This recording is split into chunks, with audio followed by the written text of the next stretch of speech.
mbote lisusu bandeko nanga na bino bandeko oyangai tokutani eza ndenge tomesana kokutana soki likambo ezali toyaka kaka soki matata ezali toyaka kaka soki kimia pe ezali toyebisaka bino soki kokoso ezali tolobaka mabe eza ya koloba eloko ya mwindu yo benyango pembe to ya pembe yo benyango ya mutane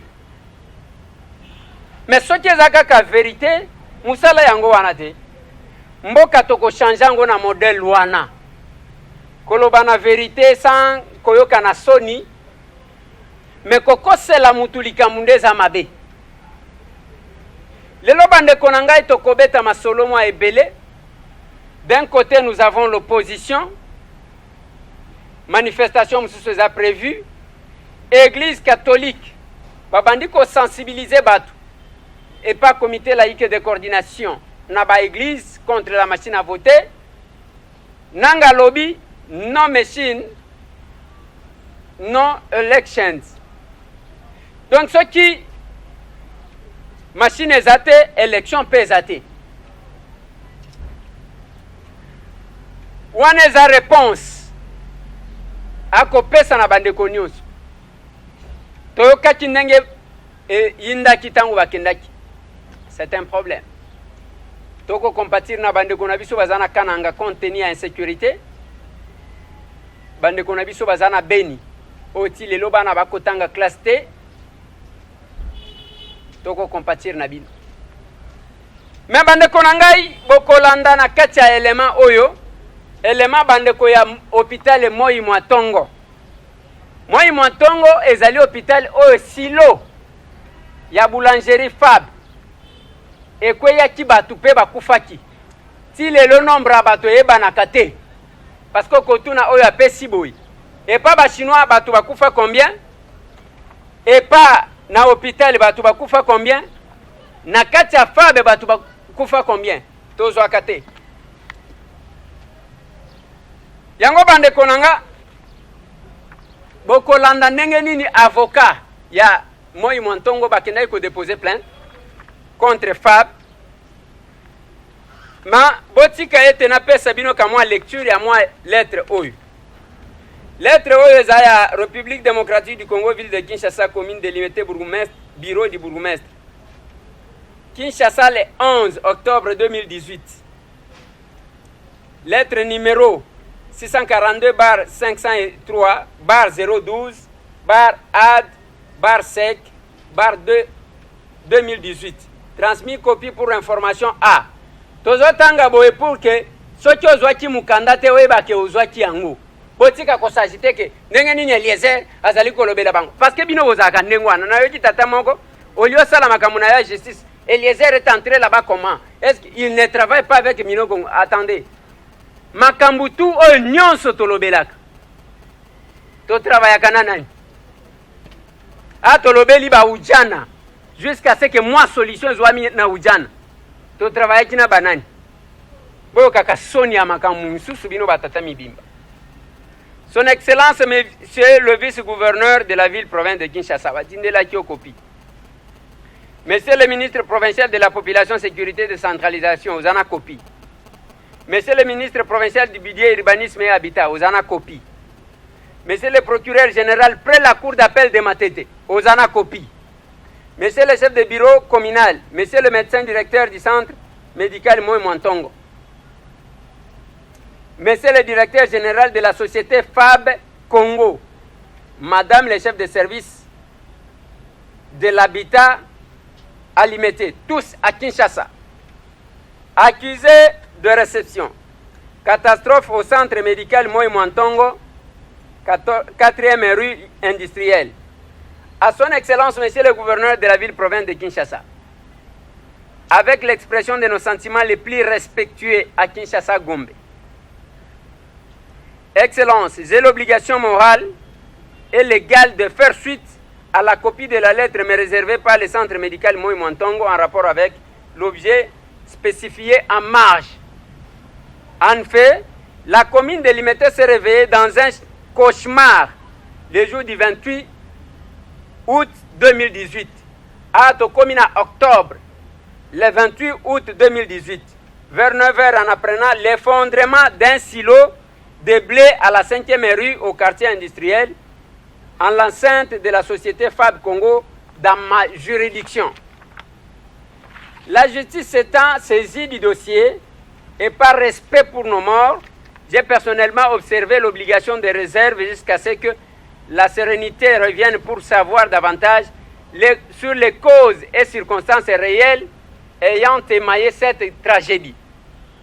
Excellence, c'est ici l'occasion de déplorer l'attitude désinvolte et arrogante de dirigeants de la société Fab Congo qui ont pu collaborer à l'extraction des cadavres enfouis dans le blé et le décombre d'un sinistre survenu vraisemblablement de leurs faits.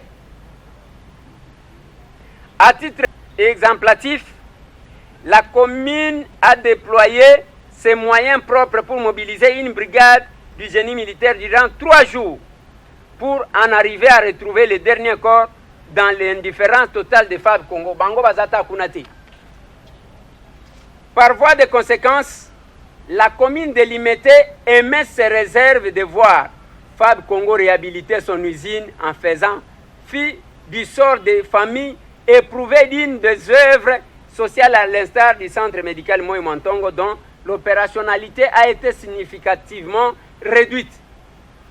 Si Fab Congo avait obtempéré jadis à notre sommation, peut-être que les sinistres ne seraient jamais survenus.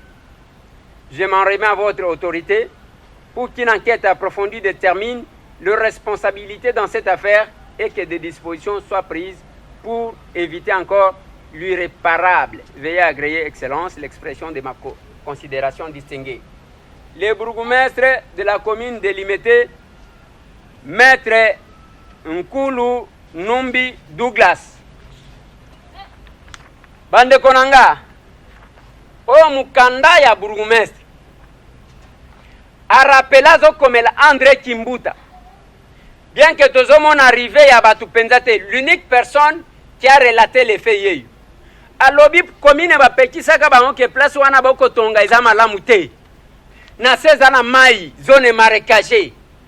Et puis eza peme na banda ko ezala ki limité industriel kala mikolo yo batu bakoma ko vanda. Botonga place wana te baboya. Même mukolo biloko ekweto la kisaka bino image. Ya ba libanais wana bazo seka bazo mata ainsi de suite. Bazo seka banani tozo yebate. Baye même pas voisin ba bundana voisin pona kobimisa ba oyo bazalaki na kati. Bourgmestre mutu alobi mais c'est tamboté parce que bino bolukela ka batu ba problème. Ndenge tozolo bao o anachambula hapana.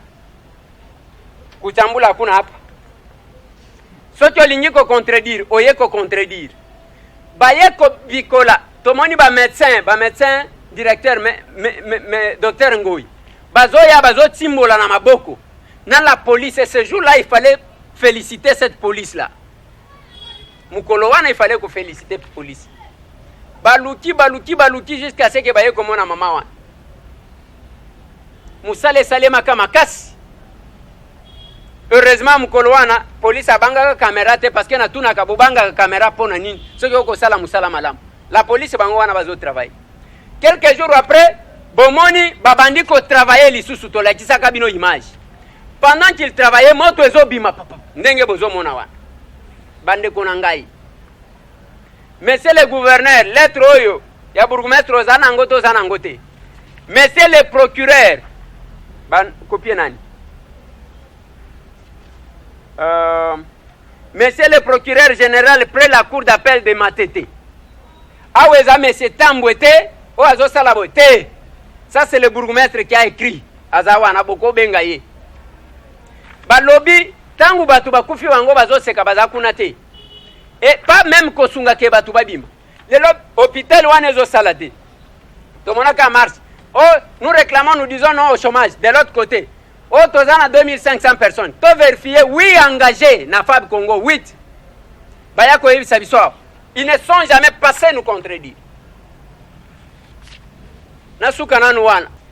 Tolanda maître Muchipai, je ne sais pas si je me suis trompé de son nom, oyo avocat ya Moi Montongo, ndenge tokendaki na 4e rue, bien que comme un incident ya muke bimaki wana, tolan.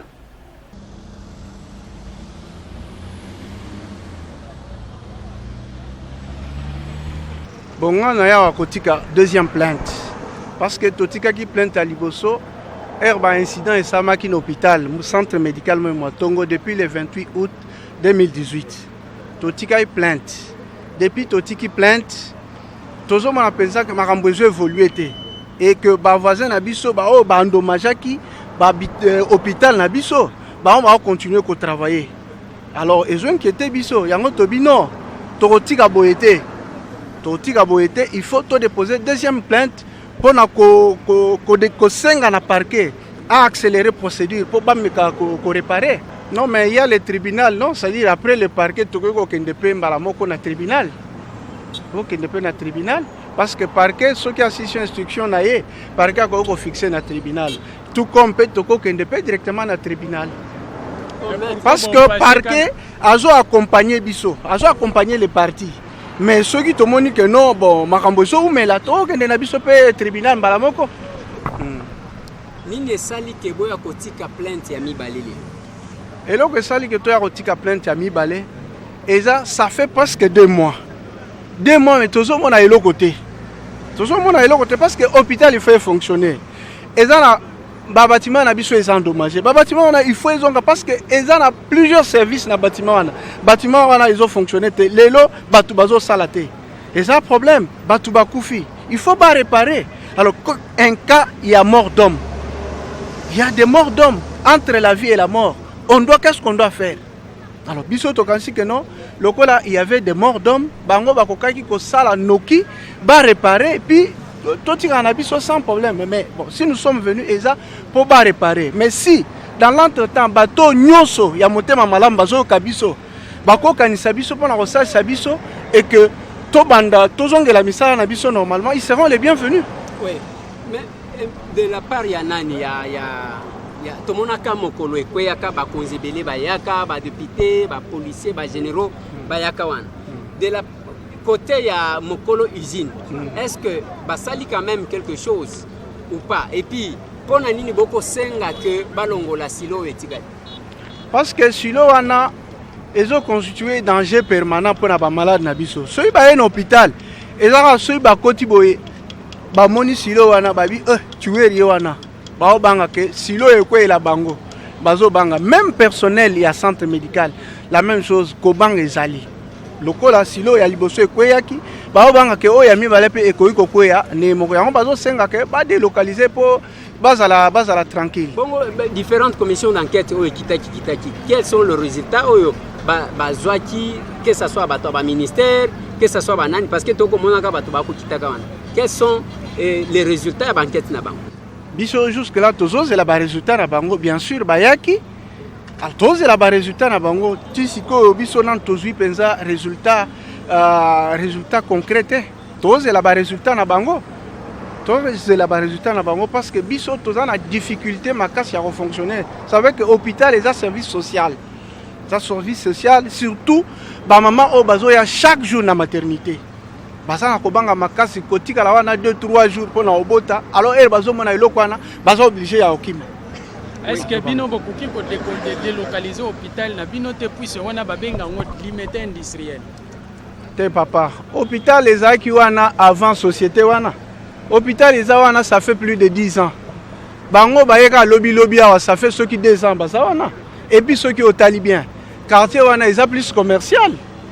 Ils a plus commercial, ils ont la société, ils ont la église, ils ont plus quartier commercial. Ça plus quartier commercial. Bon, on reçu qui se mettre, par téléspectateur, par retenir nini bozali kosenga exactement. Et là, biso tozali kosenga izali reconstruction ya hôpital ndenge babukaki ba bâtiment na biso. Et là ko liboso, et là ko ya mibale tozo senga indemnisation ya ba victime. Et là ko misa tu ba délocaliser silo wana. Ba ko délocaliser ngo bake ko chango esika o ba ko travailler tranquillement que à côté il y a structure médicale. Voilà, et là ko tozo senga yango wana. Voilà. Batu wana bakozwa ka solution quand on va voir seulement un groupe d'individus qui manipulent d'autres parce que bango balingi baza. Toutes les sociétés sont importantes. Awana Congo, ba investisseurs toligaka bango parce que bakozwa batu na musala. Mais bozo akape batu réellement na musala. Ce n'est pas que batu bazo katana kama boko kuna, ce n'est pas que bozo futa bango te, bozaka na ba journalier après bolobi na bango. Allez bokende, boyemba bolo batozo boya chômage. Alors que bango moko ba chômeur. Jobless. Oh balobaka en anglais. Jobless. C'est compliqué. Et puis ça passe. Ceux qui te cotisent indifférents jusqu'à ce niveau-là, jusqu'à ce point-là. Bandeko basali manifestation non à l'ouverture. Ndenge tokolo baboyi basi bakangi côté ebukanaki. Balingi balancer ba travaux. Nani akolo bazakuna te. Tolo banini mama Olive. Yakotale la biso likamboyo.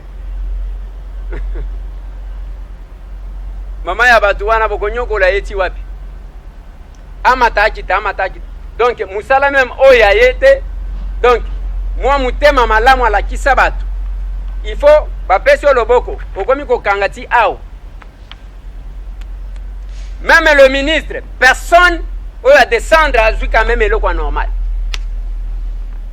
Et ça compliqué. Mbote na bande konanga tout bakolanda biso na Radio Soleil tozana chofa na province ya Lomami. Topesa kibino numéro na bango.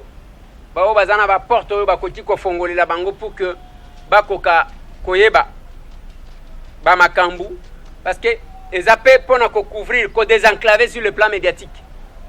Boko benga na 09 plus 243 9 93 93 93 87.